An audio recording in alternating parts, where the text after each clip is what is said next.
I'm gonna keep it hot with you. I'm not surprised that Jasmine Crockett is going through what she's going through right now. Don't waste your money sending to Jasmine Crockett. Do not do it.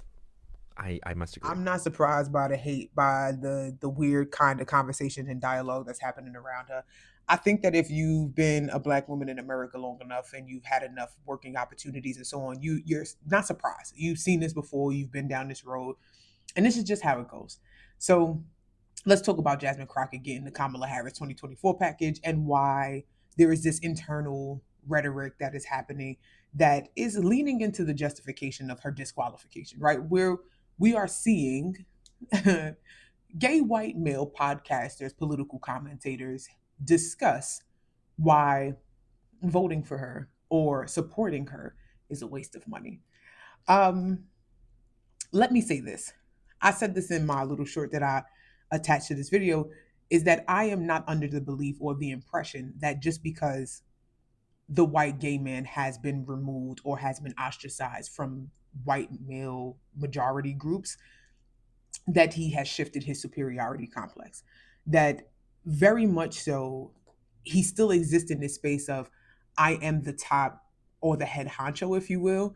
And that just becomes prevalent when we start to have these sorts of conversations where you're watching people have an outpour of their belief and won't acknowledge things like there is a reality that racism will prevent successful campaigning.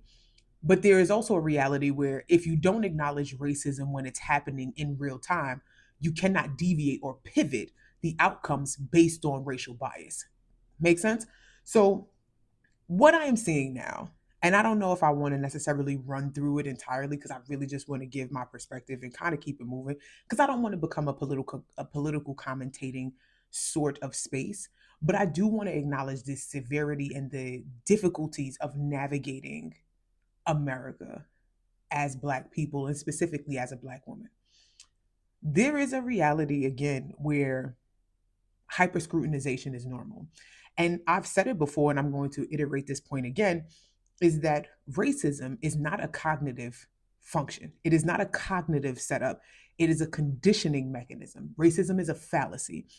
And so when you have gay white males that come up and say things like, oh, I just don't believe that she's going to win in the state of Texas, and I don't think she's doing enough, that you do not have to have the belief of, oh, I'm saying this because she's black printed on your cognitive brain because it doesn't work that way. This is why you see things like people with dementia who were racist, even though their cognitive function is completely declining. Like they won't remember their kids, they won't remember to wash their behind every day, they won't remember to eat. Because literally, like this is the declination of dementia patients. Is that they get to a point where they just stop remembering to do all of these bodily functions that should be normal and just kind of primitive, right? But somehow they still manage to be racist. And that is because the construct of racism is built no different than you would build or a PTSD patient, right? Someone that goes to war and is exposed to all of the booms and the bangs and the the unaliving of soldiers and so on and so forth. It's the same thing. So when they hear a boom, even when they are not exposed to war, they still will react. Their body will have a somatic or a physical response that mirrors what they would have done in that space. So, what happens now? The reason that racism is so effective is because it's not attached to anything cognitive.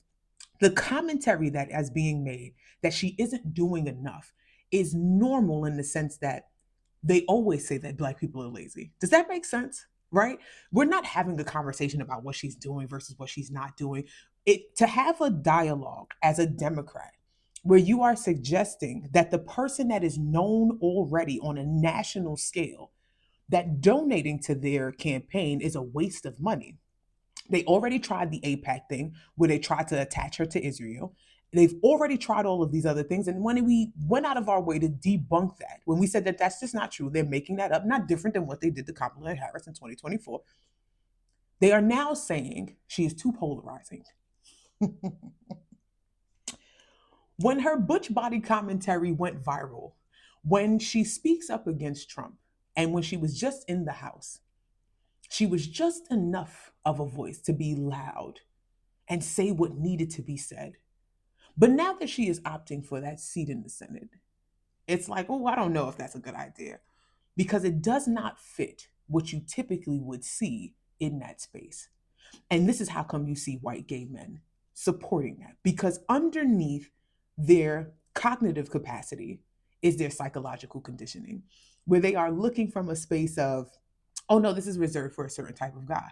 I am watching white gay men who have been again ostracized by Christians for their homosexuality say, oh, he's a her candidate, her competition is um Tyler Rico, James Tyler Rico, something like that. Oh, he's a Christian and he's a white guy. And they're not saying he's a white guy. I think that that's a part that's really annoying. It's just not acknowledging the racism component. And so they're like, it's not because of that. It's not because of that. She's just not doing enough. She's just not doing enough. But you can't point to exactly what it is that she needs to do. Or when you say that she's not doing enough, anytime you bring up something that's not enough, you point to a speech that she has, a conversation that she is having on her campaign trail. She's talking about the things that you say that she's not talking about. So you are misinforming the public and you are smear campaigning this person. We've talked about that before, right? Because it just makes sense. And here's my experience with this. I think I've shared with y'all in the past that I work in human resources. I've been doing human resources for a very long time. And one of the things that is always very, very interesting to me is when I have white people of the LGBTQ community full court press me and say, what are you doing about DEI? I'm sorry. Are you talking to the woman that has been scrutinized because of her hair and her body type? Are you talking about me who only wears my nails like this now because I don't work in a physical office? I work remotely now. Are you talking about the person that who was told by an employer, oh, Sarah, you're never going to get that promotion because you don't have a degree? That's crazy. Are you talking about that person? Are you talking about the person that has been disqualified, hyper scrutinized under any and every circumstance to justify why I don't belong someplace? Are you talking about me in DEI? You can't be talking to me in DEI. But it's that reminder that regardless of their decision or their lifestyle choices to be a part of any other community that may not be accepted by their majority group, that just remember, Black girl, you still work for me. I am not surprised that we are at this point now where Jasmine Crockett is back up against the wall and people are just finding reasons to say, you're wasting your time and your money. Because there is an expectation that we are in a certain place at a certain time and we don't get past a certain point, the glass ceiling thing. It is normal for people to weaponize this notion of what we like to see, confirmation bias. They put Black people in a position to where anything that we do is noted as negative, so that when we confirm that bias, there is a negative response of vitriol that comes with what we do in any case, right? So let's say on one end, Black people are lazy. We don't do anything. Black people always quit. Black people are angry, aggressive, and violent. Black people always have a nasty attitude. So, what happens when you go into the workforce and someone does something that you genuinely just don't like? If you quit because you don't like how people are treating you, what's going to happen? You've confirmed that you are lazy. You confirm that you don't work hard and you won't pull yourself up by the bootstraps. If you defend yourself, you confirm that you're aggressive, violent, you confirm that you have a nasty attitude. So what happens? That means that every single thing that we do, if there is a negative association, a seed of negativity planted in natural responses, natural psychological outcomes, when it's a Black person that does it, it's a bad thing in every single direction. Again, this is why racism is so effective. And people who cognitively know better psychologically act exactly as they are supposed to. The job and the intention of Willie Lynch and all of the racist leaders of the movement was always about how can we create a system to keep them chained without physically restraining them. Confirmation bias is a good way to start. Doesn't matter what we do. You're doing it wrong. It doesn't matter how you talk. You're doing it wrong. Because you could talk too ghetto when you talk with your normal colloquialisms, when you talk with your typical accent, when you use your typical tone of voice. It's like, oh, she's ghetto. But then when we clean it up, why are you acting so white? She's culture appropriating. She's not being herself. She's inauthentic. So it puts you in a space where you're damned if you do and you're damned if you don't. But it keeps the construct alive so that you can see things like white gay men say things like, oh, don't waste your money on investing in the person that has the capacity to empathize with the difficulties and the adversities that you face. Because as a Black woman who has constantly been left out of the conversation and has had to be resourceful and has had to fight for every single right that we have, there is a perception or a belief that as soon as we get the opportunity, we're going to what? We're going to be lazy. We're not going to seize the opportunity to help other people, that we're going to respond with anger, that we will act the way our oppressors have acted. I get it. And again, I'm not entirely surprised. Am I annoyed and frustrated? Sure. And here is the thing. I am not really and sincerely of the belief that we will ever be embraced and fully represented. But that doesn't mean we shouldn't keep working towards it. If it doesn't happen in this lifetime, at some point, we'll figure it out in a way that we are impenetrable. And we need to continue to work in that direction. So what I am saying here and now is keep fucking voting, donating to people who align with causes that give you the opportunity to navigate through this life that we call being a United States citizen of America. Citizen of America is crazy. That was very West Indian of me to say it like that. Keep going.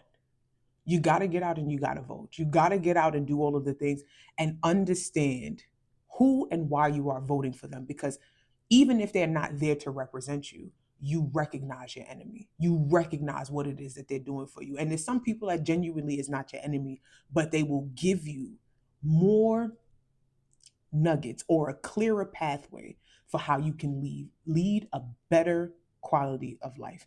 And that is the important part. Recognizing who is going to bring you closer to your most desired outcomes. You're not going to get 100% of what you're looking for all the time.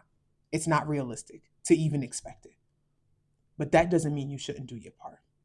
So I don't know how many people actually might come across this that's watching from Texas. Do your due diligence. Make sure that you are investigating the candidates wholeheartedly. I've sent money to Jasmine Crockett as a non-Texan because I believe in the cause.